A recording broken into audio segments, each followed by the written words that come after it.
제목은 불의한 시대를 사는 지혜입니다. 불의한 시대를 사는 지혜. 일본의 작가인 엔도 슈사쿠가 쓴 침묵이라고 하는 소설이 있습니다. 특별히 일본의 에도 시대 천주교 신자들의 박해 관련된 그런 내용의 소설이죠. 여기서 이 주인공인 로드리게스 신부가 끔찍한 이 박해로 인해서 너무나도 비참하게 죽어가는 일본의 천주교인들을 바라보면서 하나님 앞에 이렇게 묻습니다. 왜 아무런 대답도 하지 않으십니까? 왜 당신은 침묵하십니까? 오늘 본문 시편, 이 시편의 기자도 이 악인들의 교만과 포악이 관영했던 당시의 이 불의한 시대 속에서 그 시대를 바라보면서 하나님 앞에 비슷한 질문을 던지고 있습니다. 여호와여, 어찌하여 멀리 서시며 어찌하여 환난 때에 숨으시나이까? 그러나 오늘 본문을 자세히 보시면 이 시편의 기자는 단지 어떤 체념 섞인 원망 또한 포기로서 자신의 기도를 끝내고 있지 않다라고 하는 것입니다. 그는 기도 가운데 하나님의 시선으로 현실을 바라보고 여전히 겸손한 자의 소원을 들어주시는 하나님의 공의와 정의로운 통치를 기대하며 하나님 앞에 기도하고 있음을 보게 된다고 하는 것이죠.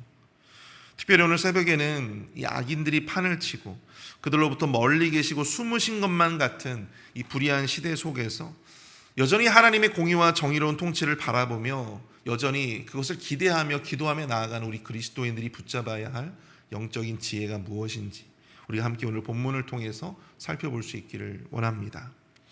첫 번째로 불의한 시대를 살아가는 지혜, 그 첫 번째는요, 우리는 언제나 마음의 중심에 하나님을 의식하며 살아야 한다라고 하는 사실입니다. 우리는 언제나 그 마음의 중심 가운데 하나님을 의식하면서 살아야 한다. 당시 시편의 기자가 마주하고 있었던 세상은 그야말로 이 악인들의 교만과 이 포악이 난립했던 그러한 시대였습니다.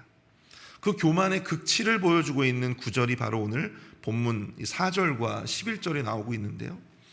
악인은 그의 교만한 얼굴로 말하기를 여호와께서 이를 감찰하지 않으신다 하며 그의 모든 사상에 하나님이 없다 하나이다. 그가 그의 마음에 이르기를 하나님이 잊으셨고 그의 얼굴을 가리셨으니 영원히 보지 아니하시리라 하시니라. 악인은 마치 하나님이 없는 것처럼 생각하고 행동하고 있습니다.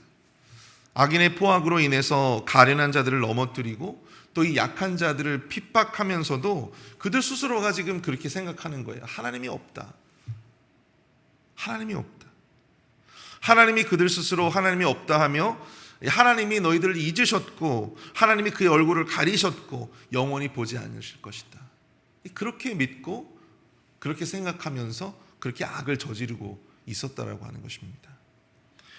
여기서 지금 악인이 오해하고 있는 하나님의 행동을 묘사하는 세 가지 동사가 등장합니다. 잊으셨다, 또 얼굴을 가리셨다, 그리고 영원히 보지 아니하시리라. 이 세 가지의 동사예요. 여기서 잊으셨다라고 하는 것은 무엇입니까? 하나님께서 아무리 그 악인들이 이 약자들을 핍박하고 고통 가운데 그들을 넘어뜨리고 그렇게 포악과 강포를 일삼고 있음에도 불구하고 하나님은 거기에 별로 관심이 없으시다라고 하는 이야기예요. 악인은 약자의 고통에 아무런 관심이 없다고 악인들 스스로가 그렇게 지금 생각을 하고 있는 것입니다. 또한 이 얼굴을 가리셨다라고 하는 것은 약자들의 고통을 하나님께서 의도적으로 외면하셨다라고 하는 것이죠. 영원히 보지 아니하리라 하시는 것은 자신이 약자들을 아무리 괴롭혀도 하나님은 계속해서 그것을 방관하실 것이다, 모른 척 하실 것이다 라고 하는 확신을 가지고 있었다라고 하는 것입니다. 그럼 악인이 그토록 담대하게 악을 저지를 수 있었던 이유는 무엇입니까? 그렇게 해도 된다고 여겼기 때문이에요. 그렇게 해도 된다. 자신이 아무리 포악을 저질러도 약자를 질밟고 괴롭게 해도 하나님께서는 아무런 조치도 취하시지 않으실 것이다. 왜 그렇습니까? 그들의 사상, 즉 그 마음의 중심 가운데 하나님이 없었기 때문이다. 따라서 하나님이 없기에 하나님의 심판 따위도 없다고 여겼기 때문입니다.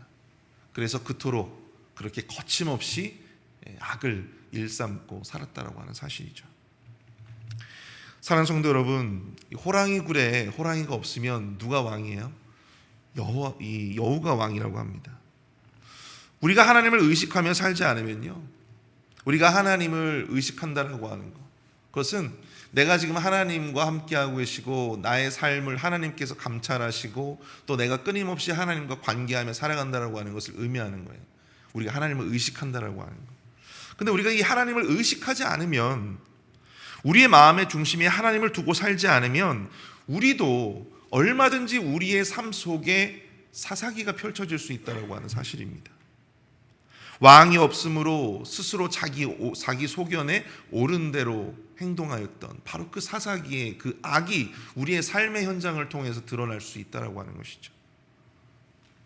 하나님을 지우고 자기 스스로 왕이 되어서 그렇게 악을 쌓고 살아가는 것입니다.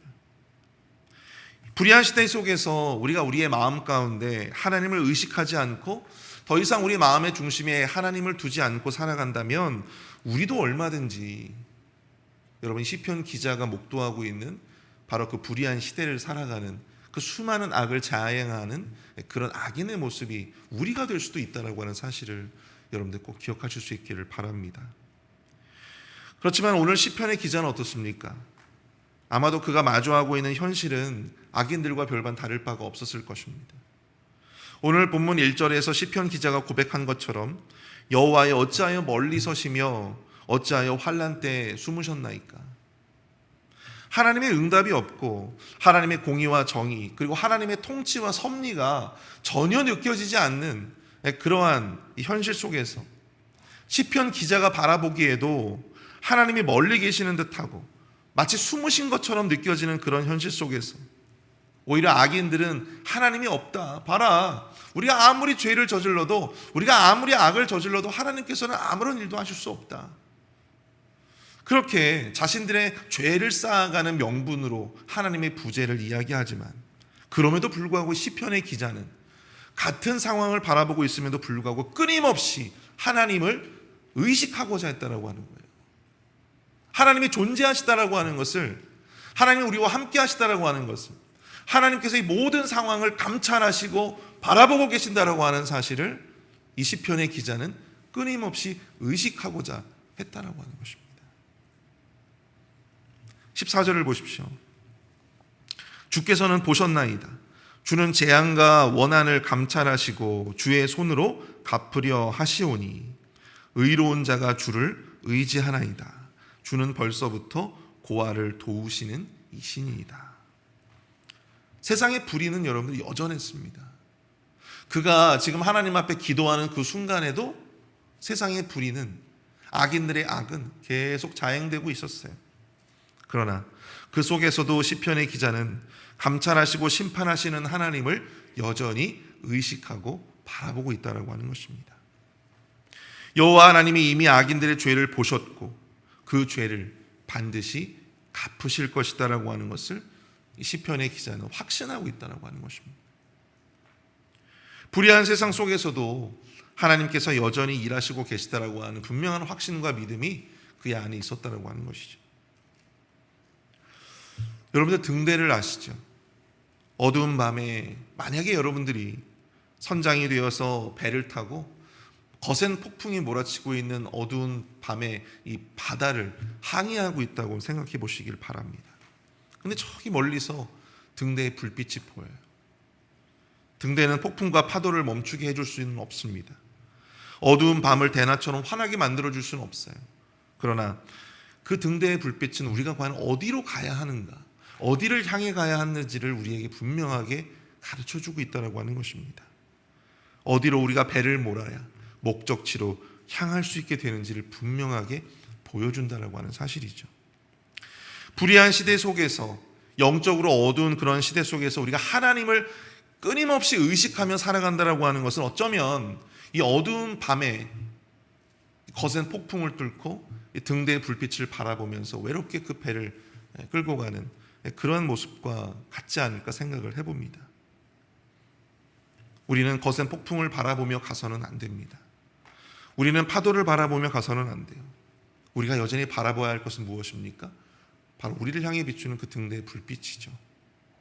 어디가 바른 길인지, 어디가 우리의 목적지인지, 여전히 여호와 하나님의 빛을 의지하며 앞으로 나아가는 것이 바로 우리가 이 불의한 시대를 살아가며 하나님을 의식하면서 너무나도 힘들지만, 너무나도 답답하고 고통스럽지만, 그럼에도 불구하고 우리가 하나님을 의식하며 살아가는 그런 신앙인의 참된 지혜의 모습이 아닐까 생각을 해봅니다. 사랑하는 성도 여러분, 하나님을 의식하며 사십시오. 어둠 속에서 폭풍을 바라보지 마시고, 부서지는 파도를 바라보지 마시고, 등대의 불빛을 의지하며 한 발짝 한 발짝 그렇게 앞으로 나아가시는 저와 여러분들이 되시기를 축복합니다.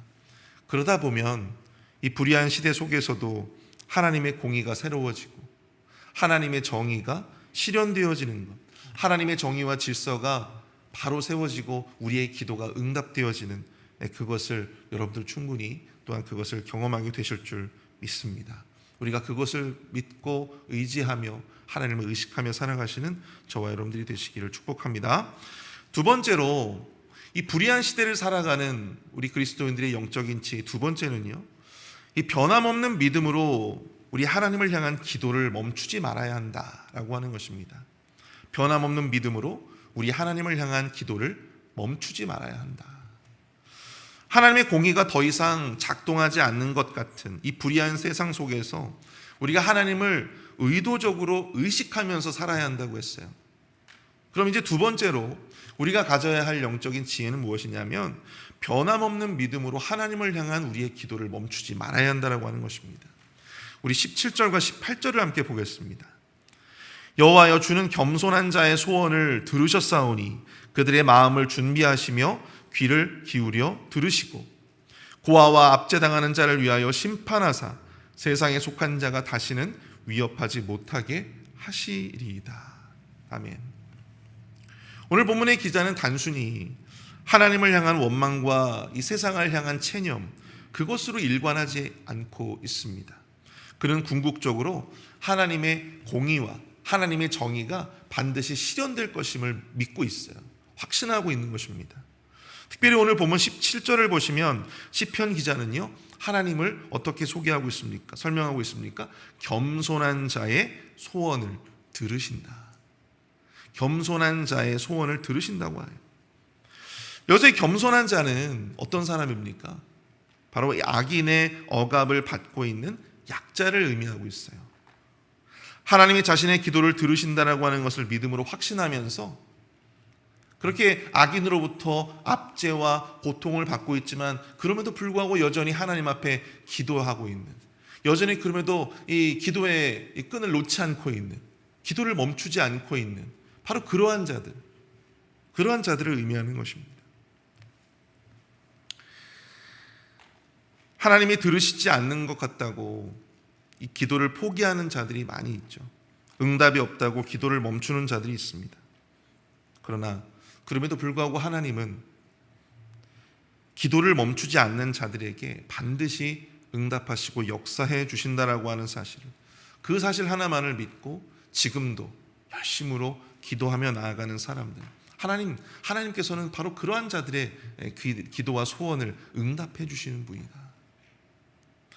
여러분, 이 구약의 하박국서를 보게 되면요, 오늘 시편의 관점과 마찬가지로 이 하박국 선지자가 이 불의한 세상을 마주하고 있었어요. 하나님께 부르짖어도 들으시지 않는 것 같고, 외쳐도 구원하시지 않는 것 같은 그러한 영적인 어떤 답답함, 율법이 무너지고 정의가 바로 서지 못하는 그런 불의한 세상을 마주하고 있었다라고 하는 것이죠. 그런데 중요한 것은 세상은 마치 하나님이 존재하지 않는 것처럼 거침없이 악을 행하고 폐역을 저지르고 있었지만, 그럼에도 불구하고 그는 여전히 하나님을 향해서 질문하고 있었다라고 하는 것입니다. 이 질문이 무엇입니까? 우리가 하나님 앞에 기도하는 거예요. 기도하는 거예요. 여러분, 하박국서를 읽어보신 분들은 아시겠지만 하박국서는 하나님을 향한 질문과 응답이 서로 이렇게 번갈아 가면서 진행되어지는 그러한 책이지 않습니까? 그런데 그렇게 반복되어지는 기도와 질문 속에서, 그리고 응답 속에서 비로소 이 하박국이 하나님으로부터 이런 응답을 받아요. 무엇입니까? 의인은 그의 믿음으로 말미암아 살리라. 의인은 그의 믿음으로 말미암아 살리라. 그리고 맨 마지막에 그가 이 하박국서 3장에서 그가 이렇게 고백하고 있어요. 비록 무화과 나무가 무성하지 못하며 포도나무에 열매가 없으며 감람나무에 소출이 없으며 밭에 먹을 것이 없으며 우리의 양이 없으며 외양간에 소가 없을지라도, 이게 뭔 말이에요? 내가 아무리 하나님 앞에 이것을 해달라고 기도하고 간구해보지만 그럼에도 불구하고 하나님이 이런 어떤 응답을 하지 않으셨을 때조차도, 나에게 이 모든 것들이 구비되지 않았을 때조차도, 그럼에도 불구하고 나는 여호와로 말미암아 즐거워하며 나의 구원의 하나님으로 말미암아 기뻐하리로다. 세상의 강포와 폐역 그리고 불의는 지금도 계속 되어지고 있어요. 하박국 선지자가 기도하는 그 지금 현실 가운데서도 여전히 그 현실은 변하지 않고 있습니다. 그런데 그 속에서 그는 그 세상이 아니라 온전히 하나님으로 말미암아 기뻐하고 즐거워하는 법을 배우게 되었던 것이죠. 오직 하나님으로 말미암아 즐거워하고 기뻐하는 것을 깨닫게 되었던 것입니다. 그가 하나님 앞에 계속해서 그 기도를 멈추지 않았을 때, 그 질문을 멈추지 않았을 때 결국 그가 응답을 받게 되었다라고 하는 사실입니다. 여러분, 한 농부가 중국의 대나무를 심었는데요. 대나무를 심고 이제 물을 주고 기다렸는데 이게 싹이 올라오지 않는 거예요. 1년이 지나고 2년이 지나고 3년이 지나도 아무런 변화가 땅에서 나타나지 않는 것입니다. 그런데도 불구하고 그는 포기하지 않고 물을 줘요. 그래서 넷째가 지난 4년째가 되고 이제 5년째가 되어서 비로소 요만한 싹이 나오기 시작하는데요.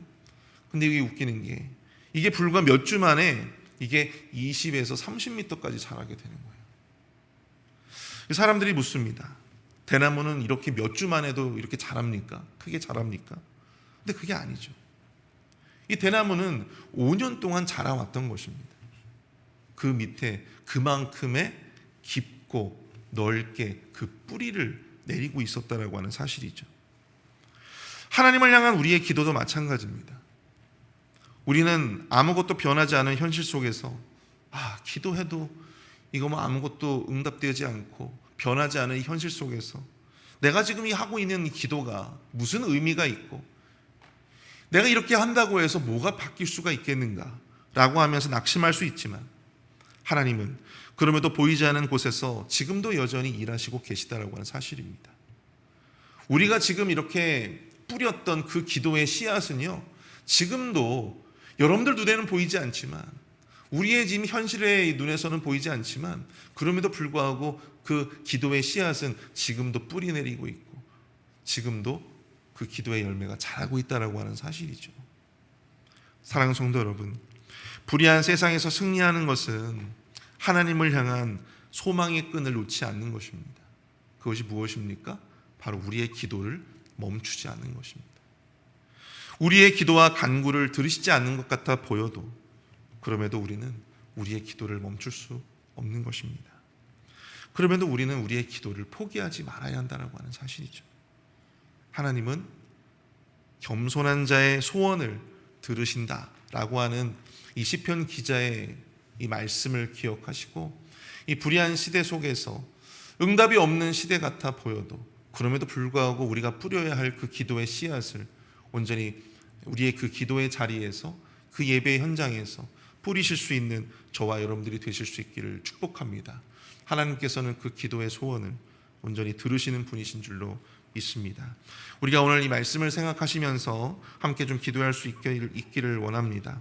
불의한 세상 속에서 악인들은 하나님이 없다, 신은 죽었다 하지만 그럼에도 불구하고 우리는 여전히 하나님을 의식하며 하나님을 두려워하면서 살아갈 수 있는 인생이 될 수 있도록 인도하여 달라고, 또한 응답이 없는 현실 속에서도 하나님을 향한 기도와 질문을 멈추지 않게 하여 주시고 반드시 응답하실 것에 대한 확신을 갖고 나아갈 수 있는 우리의 신앙이 될 수 있도록 인도해 주옵소서. 우리 함께 기도하겠습니다.